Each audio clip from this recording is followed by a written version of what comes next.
Okay, while we're waiting for everybody else to come in, I just wanted to give you a couple of reminders. First of all, that in 3 weeks, it's going to be the end of the third quarter. I looked on the calendar. The end of the quarter is, I think, the 11th. It's on a Thursday. So if you're behind on your assignments, make sure you get hopping on those, okay?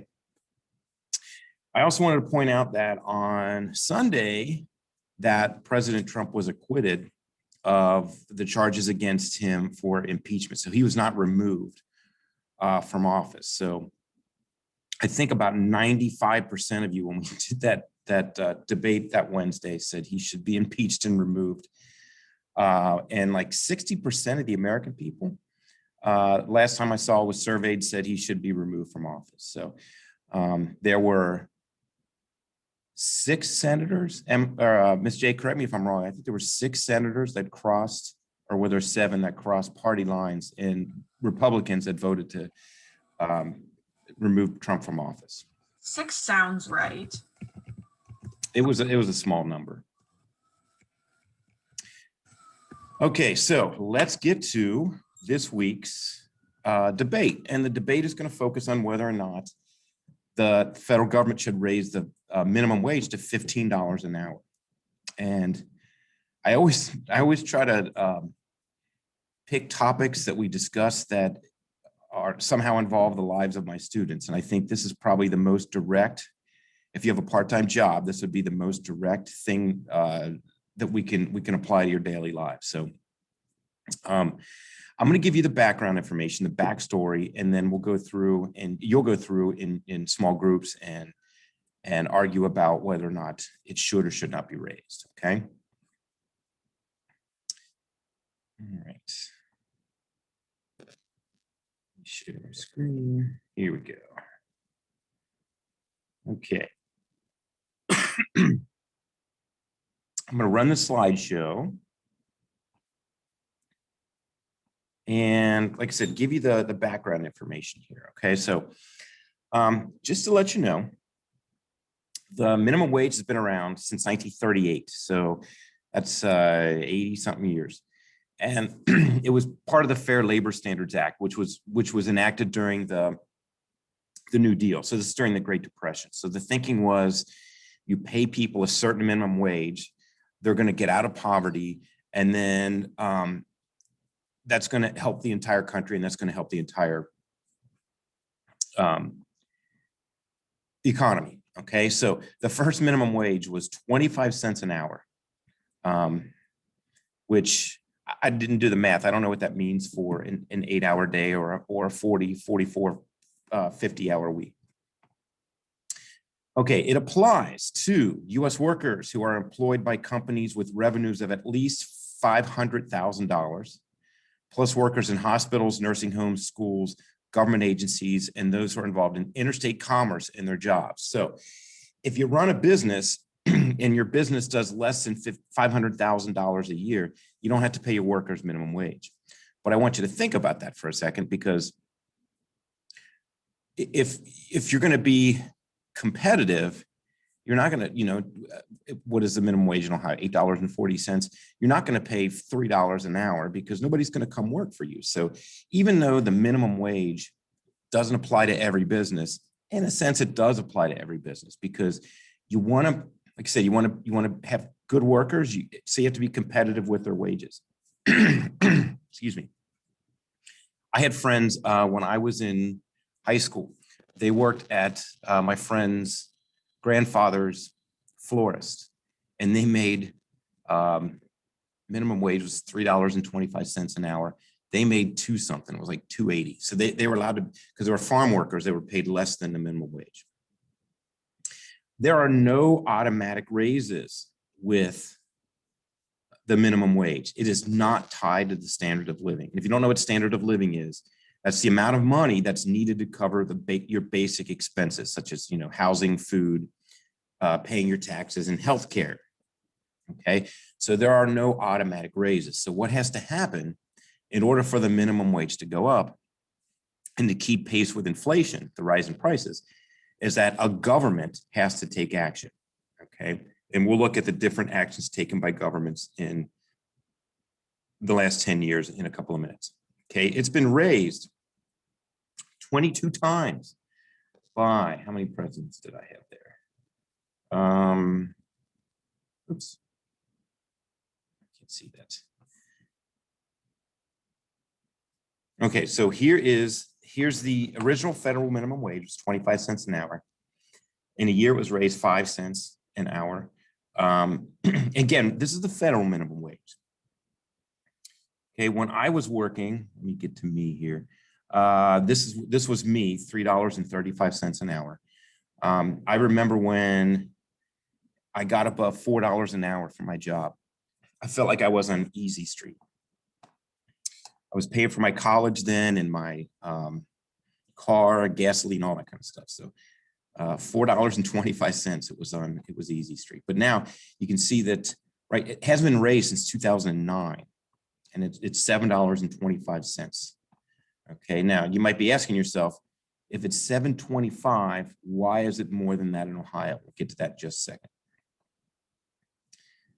Okay. All right, so this is the situation currently, okay? Some states have higher than the $7.25. Some states have no minimum wage. Let's start there. The states that are in gray on my map here are states that have no minimum wage, okay? So whatever the federal minimum wage is, the national one for the country, they automatically have that one. There have been states such as Ohio. Ohio's is $8.70 an hour, okay? That is something that Ohio has decided to do. So if you work a job within the borders of Ohio and you meet the qualifications, you're paid not the $7.25, you're paid $8.70. The highest is over here in Washington State. Washington State has theirs at $13.50. They passed a statewide initiative last year or the year before to raise it to $15 an hour. They're not going to raise it all at once. They're raising it in like 3 stages so that by 2023, I believe it's going to be $15 an hour. California is on its way to do that as well. Okay, so it's not uniform around the United States. Okay, so just again, if the federal government raises the minimum wage, what if they raise it to $15 an hour? Does that mean that Ohio's is going to be $8.70? No, a federal minimum wage supersedes all state wages, unless that state wage is higher than $15 an hour, which, as you can see by the map, no states have minimum wages right now higher than $13.50. So nobody's even close to $15 an hour. Okay, so now let's go back to the $7.25, the national minimum wage, which would be for federal government workers and at least all the states that are in gray here. Okay, I did the math. If you work 40 hours a week, that averages out to, this is before taxes too, $15,080 a year. Okay, if you have a family of 4 and you're the sole breadwinner for that family, you can see this is the poverty line. Okay, the poverty line is created by the Department of Labor and other government agencies, national government agencies. What they do is they say, if you're making below this, you're not making enough to cover your expenses, your cost of living. Okay, so if one person is working that job and they have a family of 4, they're making just about $11,000 under the poverty line. Okay, if you have 2 minimum wage workers in that family, that averages out to $30,000. They're just barely above the poverty line. Okay, so these are wages that are not, I mean, they're okay, but certainly they're not the best. Okay, another thing that happened recently is President Biden, one of his executive orders he signed in the last few weeks, has raised the federal minimum. I'm sorry, let me start over. Raise it to $15 an hour for federal employees and contractors. That's not an act. It would take an act of Congress to raise the national minimum wage. It has to be done by law. Okay, all President Biden can do is use his executive order power to raise anybody that works for the federal government, basically, makes at least $15 an hour. So if you go to a Smithsonian museum in Washington, D.C., the ticket taker there is making $15 an hour. If it's a food company that contracts with and brings food into Congress, a couple of times a week and feeds the members of Congress, they have to be making at least $15 an hour. Otherwise, that contract is void. Okay. Now, the thing about an executive order, I think I've pointed this out to you before, is executive order is only as good as long as that president is in office. Okay. For instance, one of the big things that Trump wanted to do was build a border wall. Well, he used an executive order to do that. Not a law passed by Congress, just a statement saying we're going to use this money to build a border wall. President Biden came in and signed an executive order ending the construction of the border wall. Okay, so that what I'm trying to tell you is the next president comes in could say, we're going to get rid of this $15 an hour minimum wage for federal employees and contractors. Okay, it's really easy to undo a executive order. It's difficult to undo a law that's passed by Congress. Okay. All right. Now, before I put you in your breakout rooms, and again, this PowerPoint is, I put it up on Classroom. So if you need to reference it during your debate, you can. You probably want to pull up this one here. Okay.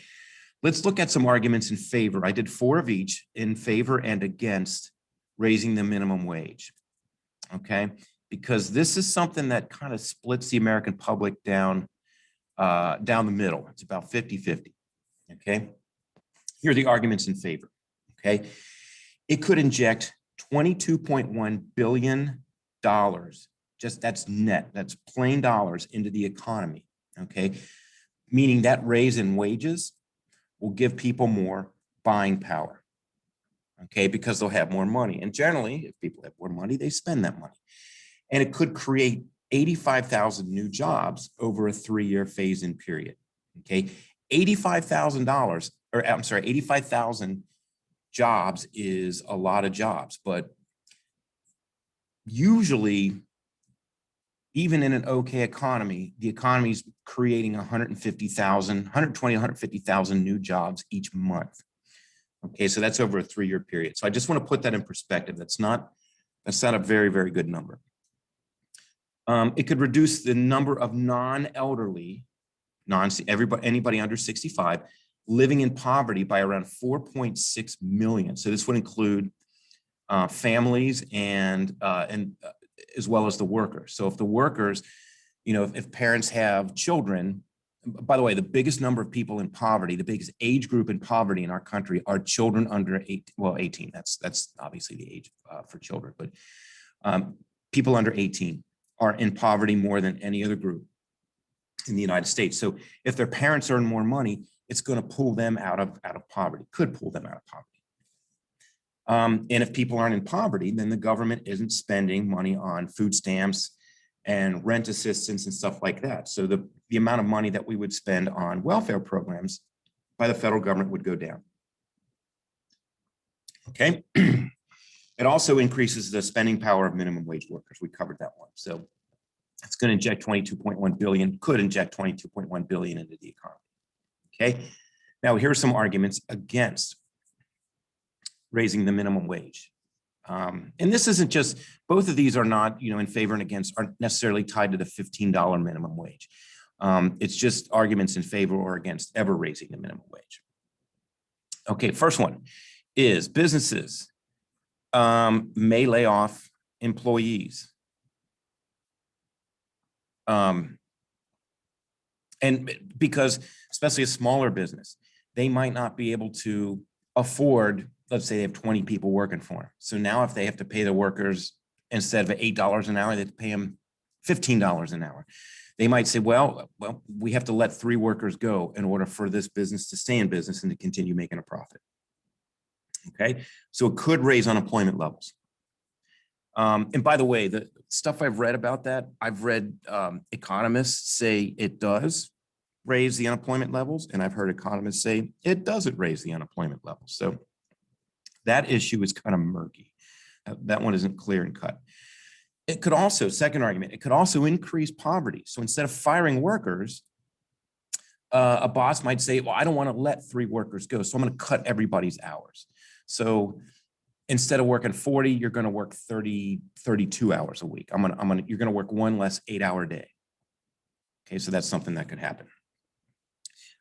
It would hurt small business owners. I think this is the most powerful argument against raising the minimum wage. I think the biggest one in favor of raising the minimum wage is this one. It injects $22.1 billion in the economy, and it could reduce poverty. But this one, imagine if you're a small business owner, your profit margin is very thin. Okay, it's especially those in financial services. You guys know this. It takes a good 4 or 5 years for a business to start turning a profit. Okay, what if you're in the 3rd year of your business and all of a sudden you have to raise your wages by 2/3? That's going to hurt your business, and that not only is going to eat into your profits, but it decreases your availability to make a profit and to stay in business. Here's the one that I think if impacts most Americans on the against side is it could raise the cost of living for everybody. Okay, so a business, especially if they sell products to the public, instead of firing workers, they'll say, well, in order to make up for that, we got to pay more workers now. What we'll do is we'll raise the prices of our items. So, the classic example is, well, if you raise the minimum wage of $15 an hour, does that mean a Big Mac now is going to cost $8 or, $8 or something like that? And the answer is no, because businesses don't raise their prices that, unless it's like a business that has a commodity that the value of that commodity goes way up and way down quickly. The price of what you pay to eat in groceries and so forth are not going to skyrocket. Okay. However, the minimum wage does raise prices. So everybody will have to pay a little more for prices. Okay. Now I have under here, it seems circular. And what I mean by that is, well, if you're raising the minimum wage to increase somebody's standard of living, by raising them minimum wage, you're actually increasing the standard of living. So that $15 an hour, because things are more expensive, isn't going to go as far, isn't going to buy as much as it did before prices were raised. So then what do you have to do at that point? Well, sooner or later, you got to raise the minimum wage again. So I've had this discussion with students before. I'm like, why stop at $15 an hour? Why don't we make it $25 an hour? And they're like, oh, that's a good point. But they say, well, then that would cause prices to skyrocket. Okay. And then this last point is one, I'm going to use my own personal life, I guess, to talk about. Okay. And that is competition is the best.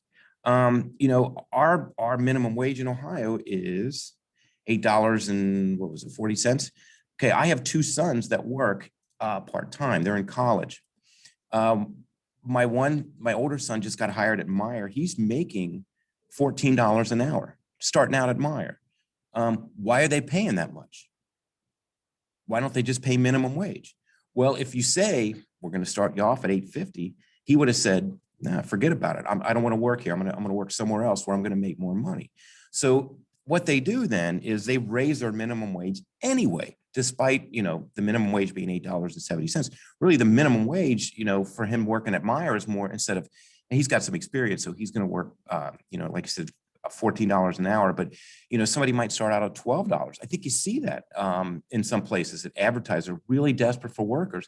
They'll say starting at $12 an hour, starting out at $14 an hour. So when there's competition for jobs, generally, there's a lot of workers looking for very few jobs that are available. The price of wages go down. But if there's very few people looking for work and there's a lot of spots open, then the competition is in favor of the worker. They're going to get paid a little more. Okay. Any questions on any of that information? Do I need to clarify anything? One quick question. On the map, it showed, I think 2 states had minimum wages below the federal limit. I don't know if you. Oh, mentioned- okay. So the map, I'll share this again. Okay,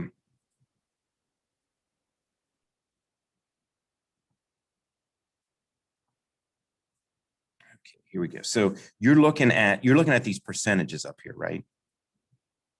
Well, for Georgia and Wyoming is Oh. what I'm looking at. Okay, so the way to explain that is if you meet the qualifications that were in the law, which is this right here. Mhm. Okay, then your minimum wage is not $5.15. It's the federal minimum wage. If you don't meet those qualifications, then your minimum wage is whatever you set it at. And at Georgia, it's $5.15. Georgia is a very rural state. The other one you said was Wyoming, another very rural state. Cost of living in Wyoming is very low compared to like Washington, D.C. or New York City. So they're going to set theirs a little lower because they don't necessarily need the $7.25, especially people that work on farms and so forth. So, you know, if you're under interstate commerce, if the business makes more than $500,000 a year, like I said, you're not getting paid $5.15, you're getting paid the federal minimum wage. Okay, so this covers basically Georgia and Wyoming covers the jobs that don't meet the qualifications for the federal minimum wage. Does that make sense, Chris? Yeah. Okay. All right. Any other questions?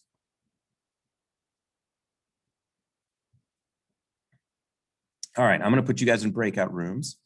Go to classroom while I'm putting you in the breakout rooms and pull up the document. It'll be the same one we've been using with the three boxes. So you'll say, and you're going to argue, you know, should the federal minimum wage be raised to $15 an hour?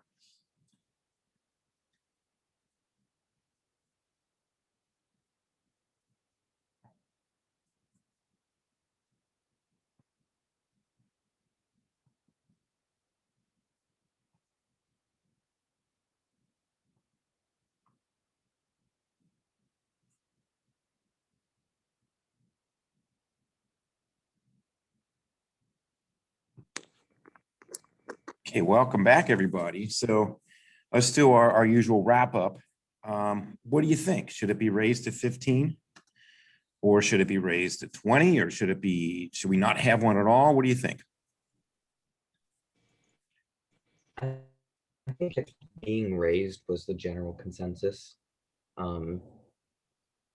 Whether that is to $15 or a separate living wage, I don't think was necessarily discussed, but it being raised, I think, is definitely necessary. Okay, let me do a little math here. Do you think $15 is a living wage? I think for $15 an an hour. individual living in, say, Ohio, living in like an apartment, then I think so. But for someone living in like New York City or Los Angeles, definitely not. Okay, $15 an hour gets you $600 per week. That's before taxes. If you work every week out of the year, that's $31,200, which sounds like a lot of money. But let me tell you, as an adult with expenses that I have to pay, bills I have to pay, that's not a lot of money. That'll go really fast, especially if you have a family. So I think naturally it is the minimum wage. So people shouldn't be relying on that their whole lives. Obviously, if they can't get anything else, there's nothing you can do about that. But in theory, not everyone is going to be paid the minimum wage, and those being paid that are those who are mainly paying for themselves. So something around there, I think, would be sufficient. But for some place, again, like New York or California, there's going to be an obviously different cost of living. Do any of you, or do you know anybody that makes the minimum in Ohio?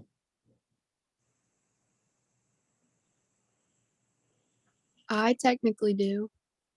Okay, Olivia, what, if you don't mind sharing with us, where do you work and what do you do? I just got hired at the goodie shop part-time for the summer, and they start off at minimum wage and then raise it if you're good, or depending on how you do. Did they tell you how soon you could get a raise? Just out of curiosity. She told me that I could get it in the next week or so. She Oh, was wow. pretty lenient about it. Oh, good. That's good. I get minimum wage, but then they add on tips. So Do you wait tables? yeah. So that's one thing I forgot to point out. And that's unusual. If you wait tables, you usually make under minimum wage. Yeah. I think it's like 7 something. And but then they add on tips and it ends up over minimum wage. Yeah. So your hourly wage on average for the week is going to be more than the minimum wage. Yeah. Okay. Anybody else have anything, feel strongly one way or the other in the last 30 seconds of class here before I send you to your next one? Do you know how it would affect inflation? Because if you, my thinking was like, if you give more money, you would have to make more money, and then wouldn't that cause more inflation? Yeah, that's that circular economics. I don't know if that's a term or not, but you give somebody a raise, but by giving a whole bunch of people a raise at the same time, you make the cost of living go up. So now they're not making as much. Yeah. So that $15 doesn't go as far. Now they got to get another raise, or are we in an endless cycle? Yeah. That's a good point. My kids always asked me when they were little, well, why can't they just make gasoline 25 cents a gallon? Like, it doesn't work that way. You'll find out sooner or later it really doesn't work that way. All right. Let's call it a day here, or let's call it a class, I should say. Don't forget to go to your next bell, which starts in 9 minutes. Okay, thanks everybody. Good seeing you. Thanks for coming in, and we'll see you next week. Have a good rest of your day.